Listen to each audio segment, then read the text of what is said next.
અન્નપૂર્ણા રસોઈ ઘરમાં તમારું સ્વાગત છે. તો ચાલો આજે આપણે બનાવીશું ચીઝ ગાર્લિક મકાઈ ઢોકળા. તો ચાલો બનાવવાનું શરૂ કરીએ. તો એની માટે આપણે મકાઈ લીધી છે. મકાઈ આપણે જે પીળી આવે એ લીધી છે, વ્હાઈટ નથી લીધી, જે અમેરિકન કોર્ન કહેવાય ને એ મકાઈ આપણે લીધી છે. મકાઈ આપણે 2 નંગ લીધી હતી. આપણે ચણાની દાળ પલાળેલી છે, એ આપણે 2 કલાક પહેલાં પલાળી હતી. આમાંથી પાણી આપણે કાઢી લઈશું. આદુ મરચાં અને લસણ લીધા છે આપણે, દહીં લીધું છે અને આપણે ચોખાનો લોટ લીધો છે. આની જગ્યાએ તમે સોજી કે પૌવા પણ તમે લઈ શકો છો, અને ચણાની દાળ ના નાખવી હોય તો સોજીમાં બનાવવા હોય તો પણ બની શકે. તો ચલો આ બધી વસ્તુ આપણે મિક્સ કરી અને પીસી લઈશું. બધી વસ્તુ આપણે મિક્સ કરી અને પીસી લીધી છે, અને આ રીતે આપણે જો એકદમ લીછું હોય એ રીતે પીસવાનું છે, એકદમ ઝીણું પીસવાનું છે. હવે આપણે આને તપેલીમાં કાઢી લઈશું. જો તમારે દાળ ના નાખવી હોય તો ચણાની દાળ ના નાખવી હોય તો મગની દાળ પણ તમે નાખી શકો છો, સૂજી પણ નાખી શકો છો, અને ચોખાનો લોટ પણ તમે નાખી શકો છો. બેસન નાખવું હોય તો બેસન પણ તમે નાખી શકો છો. હવે આપણે આને 5 મિનિટનો રેસ્ટ આપીશું. ચલો આપણે 5 મિનિટ જેવું થઈ ગયું છે. હવે આની અંદર આપણે મીઠું નાખીશું. તો સ્વાદ પ્રમાણે આપણે મીઠું નાખીશું, અને આમાં આપણે દહીં જ નાખ્યું છે, પાણી નથી નાખ્યું. ખાલી જેટલું મેં દહીં બતાવ્યું હતું એટલા દહીંમાં જ આપણે બેટર સરસ થઈ ગયું છે. હવે આપણે હળદર નાખીશું, અને દહીં મેં મોરું લીધું હતું. ખાટું હોય તો દહીં ઓછું નાખવાનું અને થોડું પાણી નાખવાનું. હવે આપણે લીંબુ નીચોવીશું, અડધી ફાટ જેટલું આપણે લીંબુ નીચોવીશું અને મિક્સ કરી લઈશું બધી વસ્તુ. આ રીતે આપણે બધી વસ્તુ મિક્સ કરી લીધી છે. હવે આપણે 1 ચમચી જેટલું તેલ નાખીશું. તેલથી શાઇનિંગ સરસ આવે છે, અને પોચા રૂ જેવા સરસ લાઈવ ઢોકળા હોય એ રીતના બને છે. હવે આ રીતે આપણે મિક્સ કરી લઈશું તેલને બધા મસાલા. હવે આપણે તેલને બધી વસ્તુ મિક્સ કરી લીધી છે. હવે આપણે આનામાંથી અડધું એક બાઉલમાં કાઢી લઈશું. એક થાળીમાં પથરાય એટલું આપણે કાઢી લીધું છે. હવે આની અંદર આપણે ઈનો નાખીશું. તો આ રીતનો ભૂરા કલરનો પેકેટ આવે એ આપણે ઈનો લીધો છે. 1 ચમચી જેટલો આપણે એમાં ઈનો નાખીશું અને મિક્સ કરી દઈશું.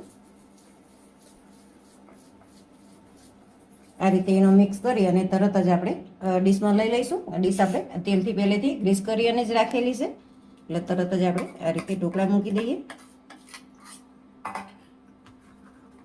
હવે ઉપરથી આપણે થોડું મરચું સ્પ્રિંકલ કરી લઈશું.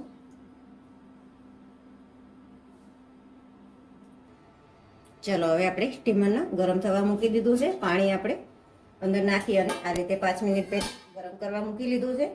હવે આપણે ઢોકળાની થાળીને તરત જ એની અંદર મૂકી દઈશું, અને આપણે ઢાંકણું વાળતી અને ફૂલ ગેસ ઉપર 10 મિનિટ થવા દઈશું. ચાલો હવે 10 થી 12 મિનિટ જેવું થઈ ગયું છે, અને આપણે જોઈ લઈએ.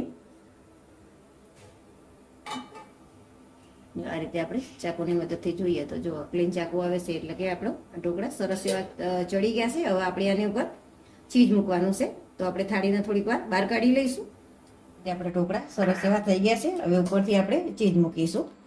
આપણે સ્લાઇસ ચીઝ છે એટલે આપણે આ રીતે મૂકીએ તો હાલે, અને જો મોઝરેલા હોય તો આપણે થોડીક વાર 5 મિનિટ જેવું સ્ટીમ કરવું પડે, ઓગળે ત્યાં સુધી. આ તો તરત જ ઓગળી જાય છે. આપણે ઢોકળા ગરમ હોય છે એટલે ઓગળી જાય છે, અને પર હજી આપણે વઘાર કરીશું એટલે સરસ એવું ઓગળી જશે. જો આ રીતે આપણે ચીઝ મૂકી તે જ ઓગળવા માંડ્યું છે, એટલે આને આપણે સ્ટીમ કરવાની જરૂર નથી. હવે વઘાર માટે આપણે બટર લેવાનું છે, તો એની માટે આપણે આ મેં ઘરે બનાવેલું છે બટર, એને આપણે 2 પીસ લઈ લઈશું. જો આ રીતે આપણે એક ડીશમાં પતરશું તો બહારના જેવું સરસ જ દેખાય છે. તો આ રીતે આપણે 2 પીસ લઈ લઈશું. તો વઘારિયામાં આપણે પહેલાં 2 પીસ મૂકી દઈએ. હવે જો આપણું ચીઝ આ રીતે ઓગાળી દઈશું. મેલ સરસ એવું થઈ જાય પછી આપણે આમાં મેં 2 નાખ્યા, પણ એમાંથી મને થોડુંક વધારે લાગ્યું એટલે અડધો પીસ મેં કાઢી લીધો છે. જો વધારે કહું છું તમારી રીતે તમે નાખી શકો છો. હવે આપણે આમાં લસણ નાખવાનું છે. લસણ આપણે ખાંડીને લીધું છે, તો આપણે લસણમાં થોડીક વાર સાતળી લઈશું. તો 1 ચમચી જેટલું આપણે લસણ લીધું છે, એનો કાચો સ્વાદ વહી જાય ત્યાં સુધી આપણે આને સાતળીશું. તો લસણ આપણું સરસ એવું સતરાઈ ગયું છે, તો ગેસ આપણે પહેલાં બંધ કરી લઈશું અને કોથમીર નાખીશું. તો આપણે 2 ચમચી જેટલું કોથમીર નાખીશું. કોથમીરને પણ થોડીક વાર આપણે સાતળી લઈશું ગરમ તેલમાં જ.